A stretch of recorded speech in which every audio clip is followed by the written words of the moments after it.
नमस्कार। दरअस the trio में आपका स्वागत है। ये हमारा सौभाग्य है कि आज हमारे मेहमान हैं अमेरिका वासी, जो फिलहाल स्पोर्ट्स में अपनी जो प्रोफेशन है वो आगे बढ़ाए हुए हैं। टेनिस, जो कि भारत में काफी महंगा खेल माना जाता है, उसके छत्तीसगढ़ के वासी हैं। उसके बावजूद वो टेनिस में आज अंतर्राष्ट्रीय स्तर पर अमेरिका में मिसिसिपी यूनिवर्सिटी में अपना कार्य कर रहे हैं। आइए उनसे जानते हैं उनका यह दौर कैसा रहा।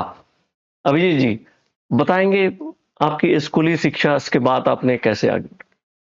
मैं 10वीं कक्षा तक केंद्रीय विद्यालय से पढ़ा हूँ।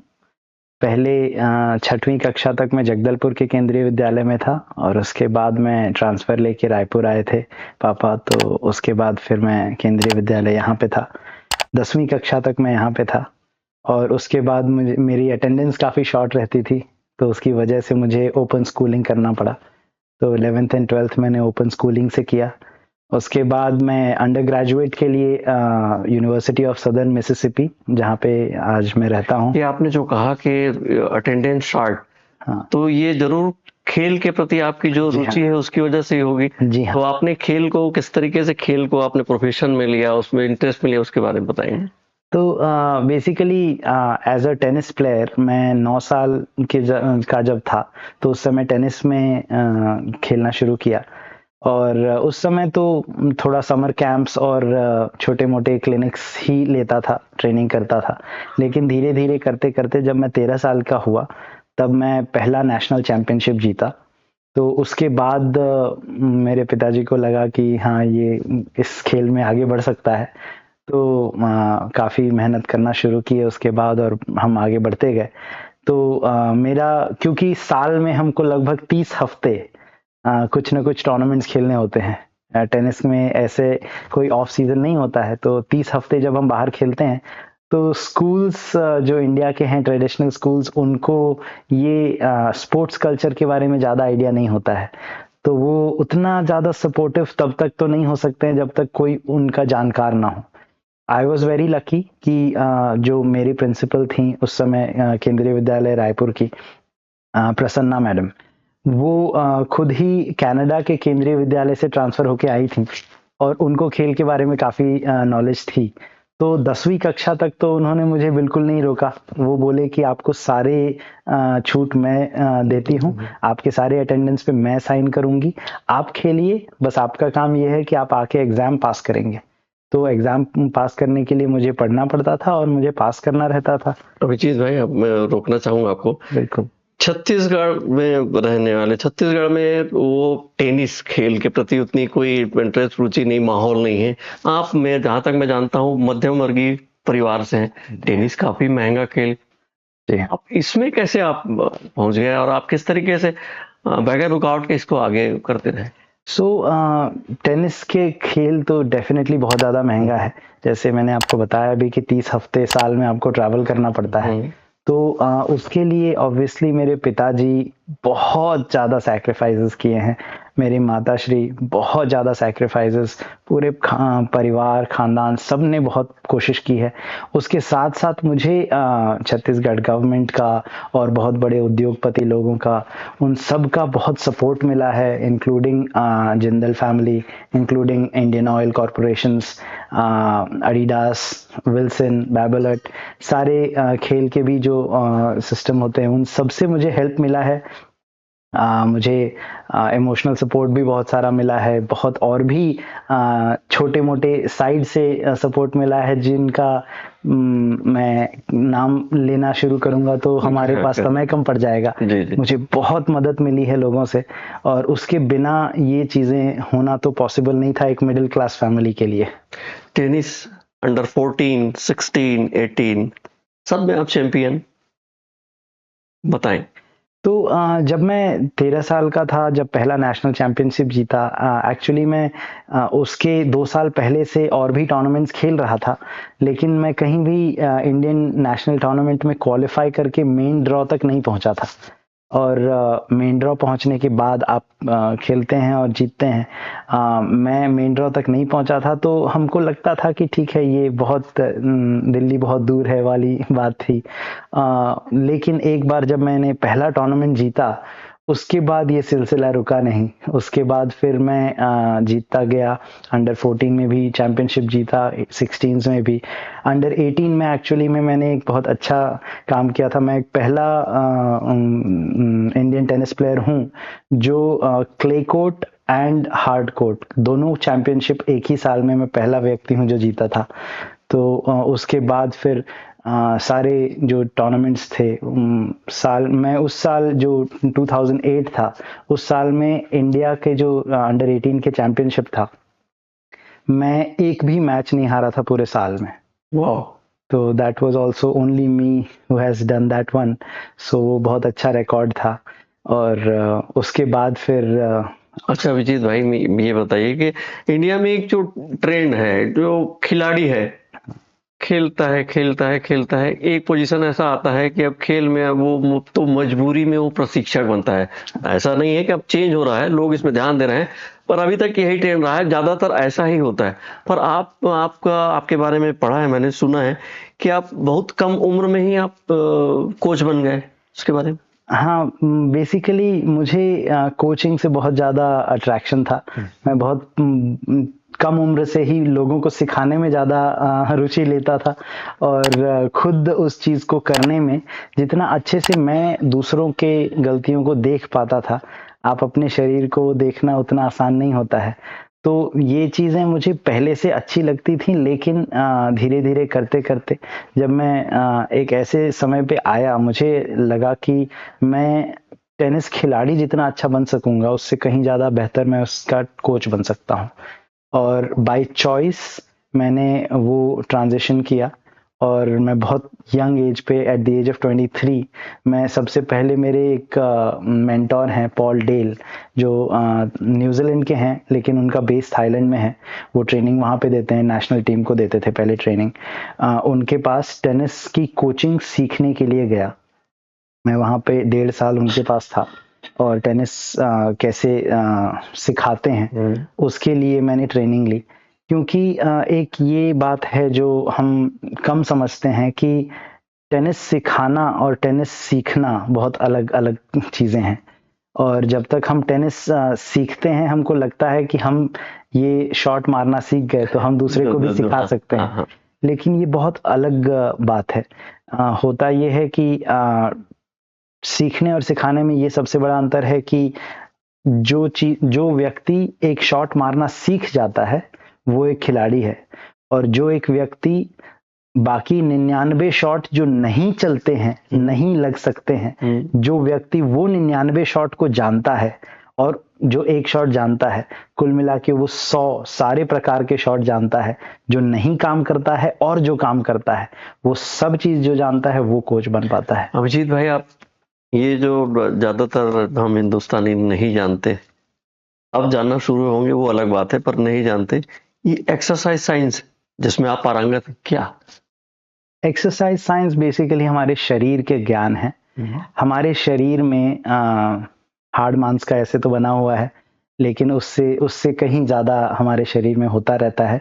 हमारे शरीर, जैसे हम स्पोर्ट्स साइंस में जब घुसने की कोशिश करते हैं, तो हमें पता होता है कि शरीर कैसे काम करेगा, उसमें कितने तरह के एनर्जी सिस्टम्स होते हैं, आप कितने देर का खेल खेलेंगे तो उसमें आपका शरीर में कौन सा एनर्जी सिस्टम काम करेगा, ताकि हम शरीर को ज़्यादा एफिशिएंटली, ज़्यादा अच्छे से काम करा पाएंगे, कम थकान के साथ काम करा पाएंगे, ज़्यादा ड्यूरेशन तक काम करा पाएंगे। आज से लगभग 20 साल पहले जो world association of tennis professional, जिसको एटीपी कहा जाता है, उसकी वर्ल्ड रैंकिंग जो होती है, जो टेनिस की रैंकिंग है, वर्ल्ड रैंकिंग, उसका एवरेज टॉप 100 का एवरेज एज जो होता था वो 27 साल था। आज की डेट में वो एवरेज एज बढ़ के 33 वर्ष हो गया है। टॉप 100 के प्लेयर्स 33 वर्ष एज एन एवरेज एज। ऐसे कैसे हो, क्यों हुआ होगा? स्पोर्ट्स साइंस की वजह से, वो है ना। हमारे एक टेनिस खिलाड़ी कितना ज्यादा लंबा समय तक खेल सकता है, ये अगर आप स्पोर्ट्स साइंस के हिसाब से काम करेंगे तो आपकी टेनिस की लाइफ बढ़ती जाती है। तो आपको लगता नहीं कि ये आपका जो एक्सरसाइज साइंस है ये इंडिया में खेल के मामले में काफी काफी महत्वपूर्ण साबित हो सकता है? बिल्कुल बिल्कुल, हर खेल, खासकर हॉकी है, बिल्कुल जो राष्ट्रीय खेल है। बिल्कुल आपका कहना और एनालॉजी एकदम सही है, क्योंकि भारत में इस चीज के प्रति थोड़ी सी जागरूकता कम है, क्योंकि हम आज भी रोटी कपड़ा और मकान के लिए लड़ रहे हैं। तो ये खेल कूद एक लीजर में आता है। जब तक आप इस खेल कूद को एक्चुअल कंट्री के इकोनॉमिक से नहीं जोड़ेंगे तो ये चीजें नहीं हो पाती हैं। देखेंगे कि जैसे फ्रेंच ओपन है या विंबलडन है या यूएस ओपन है या ऑस्ट्रेलियन ओपन है, एक टूर्नामेंट होता है तो उस टूर्नामेंट में देखने के लिए लगभग 8 से 10 लाख लोग जाते हैं। 2 हफ्ते के टूर्नामेंट के लिए एक शहर में अगर 10 लाख लोग जाएंगे तो उस शहर में आप होटल्स में रहेंगे, उस शहर में आप होटल्स में खाएंगे, रेस्टोरेंट्स में खाएंगे, घूमेंगे फिरेंगे और भी बहुत एक्टिविटीज, बिजनेस को बढ़ावा मिलेगा। क्या है कि सब चीज बिजनेस से रेगुलेट होता है। अगर हम ये चीज समझेंगे कि रेवेन्यू क्रिएशन स्पोर्ट्स के द्वारा भी हो सकता है, जो हम आज नहीं मानते हैं, है ना। हम हमेशा टूरिज्म की बात करते हैं, स्पोर्ट्स टूरिज्म भी चीज होती है, खासकर विदेशों में तो स्पोर्ट्स टूरिज्म होते हैं। इंडिया में क्रिकेट स्पोर्ट्स टूरिज्म के तौर पे चलता है। जी। और भी खेल अभी धीरे धीरे बढ़ रहे हैं, है ना। मैं उसके लिए बहुत ज्यादा खुश हूं और बहुत अच्छी बात है। जैसे जैसे बड़े बड़े इवेंट्स होंगे, पहले 2 ATP होना शुरू हो गया था इंडिया में, एक चेन्नई ओपन होता था, एक मुंबई ओपन होता था, है ना। अब वो दोनों बंद हो गए हैं, क्योंकि जब चेन्नई ओपन मैं खुद भी खेला हुआ हूँ, यहाँ पे मेरा एक्रेडिटेशंस है। जब मैं खुद खेला था और वहाँ के फाइनल्स भी देखा था, उस साल शायद श्रीचपन फाइनल्स जीता था।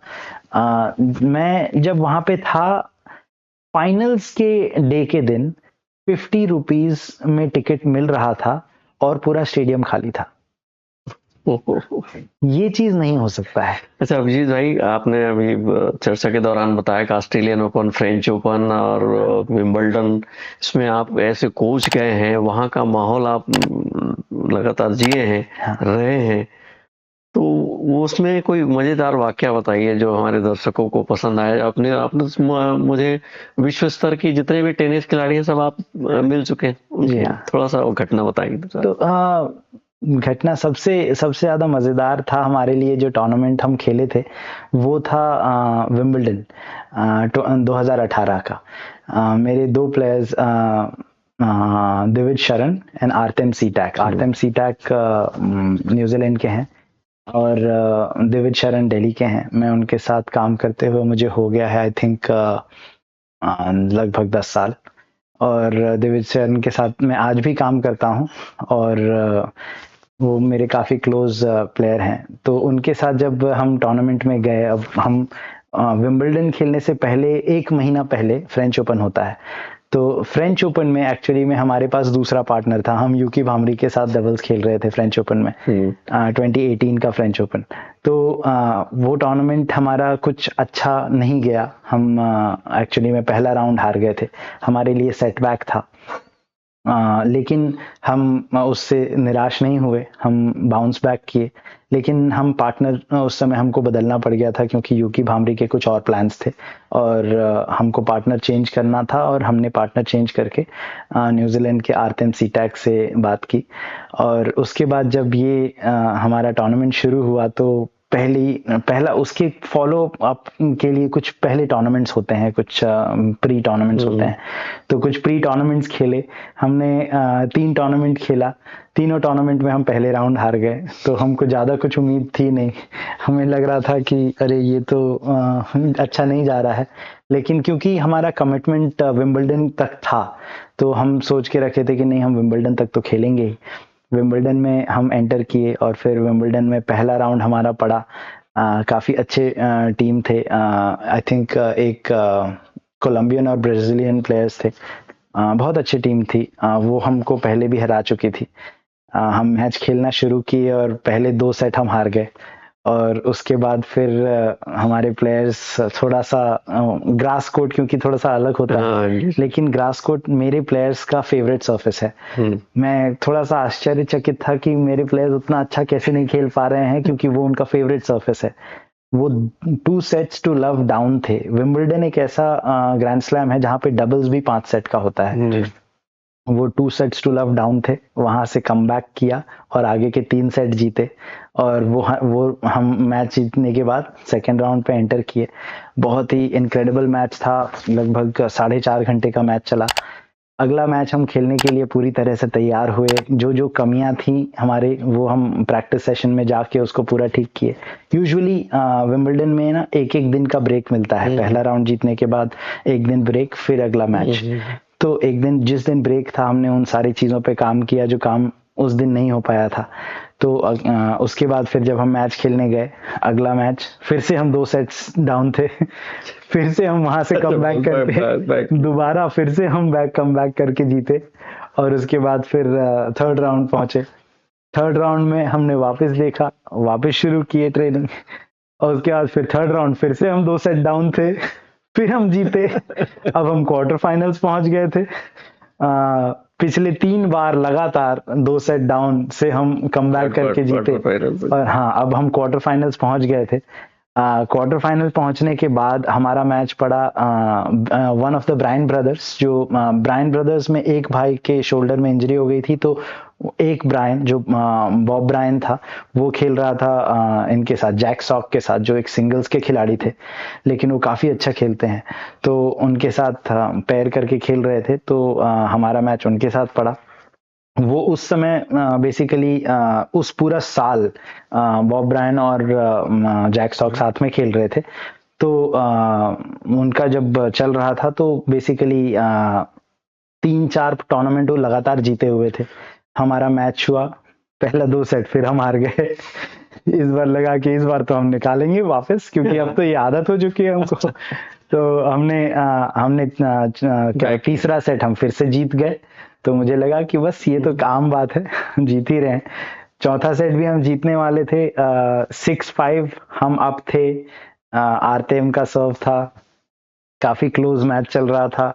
और 30 ऑल के बाद एक थोड़ा सा टेंस सिचुएशन आया। जैसा मानसिक तौर पे मैं बोलता हूँ कि कई बार प्रेशर कैसे हैंडल किया जाएगा, तो वो उस सिचुएशन पे वो प्रेशर हैंडल नहीं कर पाए। हाँ। और उनसे 2 डबल फॉल्ट हो अच्छा गया। अभिजीत भाई, हमारे दर्शकों को बताएंगे कि एक्सरसाइज साइंस में वो उनको कैसे करें, खासकर तो उसको उनको फायदा हो।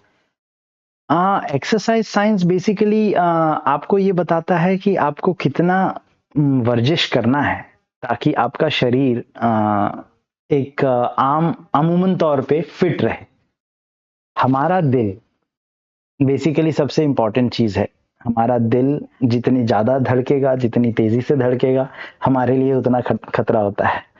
तो सिस्टम होते हैं हमारे दिल की धड़कन के, पंप को जितना ज्यादा आप एक पंप में जितना ज्यादा आप ब्लड ट्रांसपोर्ट कर सकते हैं, तो उसको ट्रेन करने के लिए आपको थोड़े थोड़े कार्डियो एक्सरसाइजेस करने चाहिए, या तो थोड़ा सा स्ट्रेंथनिंग करनी चाहिए। जिस भी तरीके से आपको दिल को आप चालू रख सकते हैं, ज्यादा थोड़ा सा मेहनत करा सकते हैं। इसके लिए एक मान्यता है कि 150 मिनट 150 मिनट्स इन 1 वीक आपको ट्रेनिंग करनी है। अब इसको अगर देखा जाए, तो अगर आप 30-30 मिनट करके भी डिवाइड कर लेंगे, है ना, तो आराम से हो जाता है। ये कोई बड़ी बात नहीं है। 5-6 दिन आप आराम से 30-30 मिनट करके कर लेंगे, ये बहुत आराम से हो जाता है। इतने में ही आपका शरीर इतना फिट रहेगा कि आप कम से कम कोई भी वर्कआउट कर सकते हैं, छोटा मोटा काम कर सकते हैं। हमारे युवा बेस्ट कोच कैसे बने और कोच बनने से फायदे क्या हैं, क्योंकि यहाँ पे तो खेलते जाओ थक जाओ फिर कोच बनो ऐसा है, पर मैं चाहता हूँ आप हमारे युवाओं को संदेश दें कि कोच बने तो कोच बनने के फायदे क्या हैं और किस तरीके से आगे बढ़ सकते हैं कोच बनने के लिए।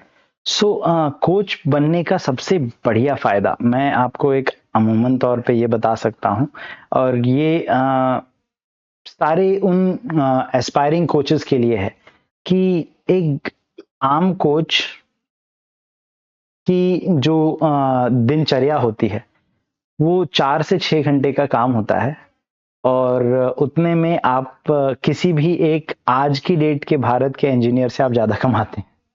जी। तो हाँ, अब ये जनरली रहता है कि ये आर्थिक क्योंकि कष्ट आर्थिक मैं समझ सकता हूँ कि भारत में जब हम रोटी कपड़ा और मकान के लिए आज भी लड़ रहे हैं, तो मैं डायरेक्टली आपको इस चीज के लिए पैशनेट तो नहीं कर सकता हूँ कि हम टेनिस के लिए पैशनेट हो जाएं या कोचिंग सिस्टम के लिए पैशनेट हो जाएं, लेकिन मैं अगर सबके लिए आय सबसे इम्पोर्टेंट चीज है तो मैं सबसे पहला रिलेटेबल चीज यही बताऊंगा कि जैसे मेरी 1 घंटे की कीमत लगभग 100 से $150 होती है। तो उस हिसाब से अगर देखा जाए तो दिन में अगर मैं 4 घंटे काम करता हूं तो $400 से $600 के आसपास अगर मेरे पास आ जाते हैं तो वो एक इंजीनियर जो इंडिया में काम करते हैं उनसे ज्यादा मासिक तौर पे बहुत आराम से उससे काफी ज्यादा हो जाता है। अभिजीत भाई, आप एक्सरसाइज साइंस में इतने पारंगत हैं और अभी अमेरिका में आप मिसिसिपी यूनिवर्सिटी में अपनी सेवाएं दे रहे हैं। आपको लगता नहीं कि भारत में आपकी इस योग्यता का फायदा खिलाड़ियों को, कोचों को मिलना चाहिए? बिल्कुल बिल्कुल होना चाहिए। मैं पूरी कोशिश करता हूं कि भारत का कोई भी खिलाड़ी जो मुझसे कांटेक्ट करता है मैं उसको डायरेक्टली हेल्प करता हूं और मेरे पास बहुत सारे ऐसे सिस्टम चलते हैं, मेरे पास वेबसाइट्स हैं जिस पे वो लॉगिन करते हैं, अपने वीडियोस अपलोड करते हैं, मैं उस वीडियोस को देखता हूं और जो भी चीज़ उनको करेक्शन में चाहिए रहता है मैं उनके कोचेस से डायरेक्टली कांटेक्ट करता हूं और उनको बताता हूं कि क्या करना है। अभी तो प्रधानमंत्री नरेंद्र मोदी खेलो इंडिया, खासकर खेल के प्रति काफी ध्यान दे रहे हैं, तो ऐसा लगता नहीं कि आपको इंडिया में आ जाना चाहिए? मुझे ऐसा लगता है कि थोड़ा सा सीनियरिटी बेसिस पे मैं बहुत नीचे हूँ। अच्छा। बहुत सारे ऐसे कोचेस हैं जो मेरे से बहुत सीनियर हैं और वो ऑलरेडी इंडिया को अच्छे से सिखा रहे हैं और उनको जब भी अमेरिका में कुछ ज़रूरत पड़ती है मुझे ऐसा लगता है कि मैं ज़्यादा अच्छे से उनको वहाँ से हेल्प कर सकता हूँ, क्योंकि सारे कोचेस अगर इंडिया के हैं, अगर उनको वहाँ जाके साथ में ट्रैवल करना पड़ जाएगा अपने एस्पायरिंग प्लेयर्स के साथ, तो उनका एकेडमी यहाँ कौन संभालेगा। अभिजीत भाई, as a exercise science expert, आप टेनिस जैसे खेल में अंतर्राष्ट्रीय खिलाड़ी हैं। दोनों ही दृष्टिकोण से हमारे दर्शकों को, खासकर जो खेल के प्रति बच्चे हैं, किशोर हैं, युवा हैं, इनको क्या संदेश देना चाहेंगे? मैं यही संदेश देना चाहूंगा कि टेनिस को 2 तरह से आप सोच सकते हैं। एक, आप टेनिस को प्रोफेशनली खेलने का सोचते हैं, दूसरा टेनिस को एज अ हेल्थ बेनिफिट के हिसाब से सोच सकते हैं। वाई नॉट कि हम हर एक बच्चे को ये ना सोचे कि वो टेनिस में प्रोफेशनल खेलना चाहता है, क्योंकि टेनिस जैसे आपने भी कहा सबसे स्टार्टिंग में कि बहुत महंगा खेल है। एक अमूमन तौर पे बच्चों को या पेरेंट्स को साल के लिए, अगर आपको बच्चों को प्रोफेशनली बनाना है 16 साल की उम्र के बाद आपको पर ईयर 1 करोड़ की कम से कम लागत लगेगी बच्चे को प्रोफेशनली सिखाने के लिए। इतना फाइनेंशियली सबके पास स्ट्रेंथ नहीं हो सकता है इंडिया में, लेस देन 1% पॉपुलेशन है जो इसको अफोर्ड कर पाएगी। तो मैं ये नहीं चाहता हूं कि सारे लोग टेनिस के लिए प्रोफेशनली खेलने का सोचें, लेकिन मैं ये चाहता हूं कि सब टेनिस जरूर सोचें, क्योंकि टेनिस एक ऐसा खेल है जो साइंटिफिकली प्रूवन है to prolong your age by at least 10 years। आपकी जीवन काल अगर 60 साल की उम्र का चल रहा होगा, आपको ऐसे ऐसे शारीरिक दिक्कतों से आराम से बाहर निकाल के आपको 10 साल तक आपकी जीवन शैली बढ़ा देता है और ये साइंटिफिकली ऑलरेडी प्रूवन है। सेकंड, इसके जस्ट बाद आता है सॉकर, फुटबॉल, है ना, तो वो 7 साल के आसपास आपका उम्र बढ़ाता है। थोड़ा सा उसके नीचे है, लेकिन हॉकी का क्योंकि वो लिस्ट में नाम नहीं था तो मैं अभी बता नहीं पाऊंगा, लेकिन हाँ ऐसे बहुत सारे खेल हैं, लेकिन सबसे ज्यादा जो एज बेनिफिट करवा रहा था वो टेनिस है। अभी हाल में भारत में ऐसी बहुत घटनाएं हो रही हैं, जो बच्चे हैं, किशोर हैं, युवा हैं, जिनको बिल्कुल सडनली कार्डियक अटैक आ रहा है और ऐसा लगता है कि आप ये एक्सरसाइज साइंस में पारंगत है, तो संक्षेप में बताएंगे उनको कैसे रहना चाहिए, क्या फायदा, मतलब इनसे बचाव कैसे हो सके? मैं सबसे पहले तो यही बताना चाहूंगा कि एज अ फिजिकल एक्सपर्ट, क्योंकि मैं उसी चीज में काम कर रहा हूँ पिछले आई थिंक 25 to 30 ईयर्स से तो मैं उसी फील्ड में हूँ और रुक ही नहीं रहा है, वो चीज़ चलेगा। इसीलिए सबसे इम्पोर्टेंट चीज़ यहाँ पे ये है कि मैं पिछले जो 25 से 30 सालों में देख रहा हूँ कि पहले बच्चों को घर में लाने में माताओं को बच्चों को पीट के घर लाना पड़ता था, क्योंकि आप कितना खेलोगे, आप घर में चलो। आज की डेट में ये सिस्टम रिवर्स हो चुका है। माताएं घर में बच्चों को मार के घर से बाहर कर रही हैं कि आप जाके थोड़ा देर तो बाहर खेलो, क्योंकि उनके पास इन्फ्लुएंस जो घर में है एंटरटेनमेंट का, वो बहुत ज़्यादा बढ़ गया है। एज अ कंप्यूटर में सोशल मीडिया है और आपके फ़ोन्स में सोशल मीडिया है, आपके पास टीवी का ऑप्शंस हैं, वीडियो गेम्स के ऑप्शंस हैं and a lot of activities जो इंडोर किए जा सकते हैं। मैं सबको ब्लेम नहीं कर सकता हूँ इस पूरे सिस्टम के लिए, क्योंकि हमारे पास भी प्लेग्राउंड्स की कमी होते जा रही है, तो बच्चे खेलें भी तो खेलें कहाँ। लेकिन कई बार हमारे पास इंफ्रास्ट्रक्चर रहता है, उसके बाद भी हम चाहते हैं कि घर के अंदर ही रहें। मतलब कुल मिला के एक्सरसाइज के लिए समय देना महत्वपूर्ण है। मेरे हिसाब से आपका डेली रूटीन में कम से कम, अगर कोई बच्चा है तो डेली रूटीन में 1 घंटा तो बच्चे का बाहर खेलना बनता है ना। बच्चा कोई भी खेल खेले, फिजिकल एक्टिविटी वाला खेल खेले, फुटबॉल हो सकता है, टेनिस हो सकता है, क्रिकेट हो सकता है, बास्केटबॉल हो सकता है, पकड़म पकड़ाई हो सकता है, आपको कुछ भी करना है, लेकिन थोड़ा सा बच्चा अगर घर से बाहर रहे और थोड़ा सा दौड़े, फिजिकली केवल उतना काम कर लेगा, तो ऐसा बिल्कुल भी मैं नहीं मानता हूँ कि होगा कि बच्चा जो 10 साल की उम्र का है या 20 साल की उम्र का है उसको कोई कार्डियक प्रॉब्लम्स हो सकते हैं, क्योंकि अनटिल अनलेस वो अनफॉर्चुनेटली बॉर्न है। Abhijeet Tiwari Mississippi University America में एक्सरसाइज साइंस विशेषज्ञ के रूप में अपनी सेवाएं दे रहे हैं। अभी भारत आए हुए हैं और उनसे हमने दरस की टीम ने बातचीत की। आपको इनसे फायदा तो जरूर हुआ होगा, आपको समझ में आया होगा कि खेल से कैसे प्रोफेशन, कैसे फायदा उठाया जा सकता है। अब और किसी एपिसोड में किसी और शख्सियत के साथ, नमस्कार।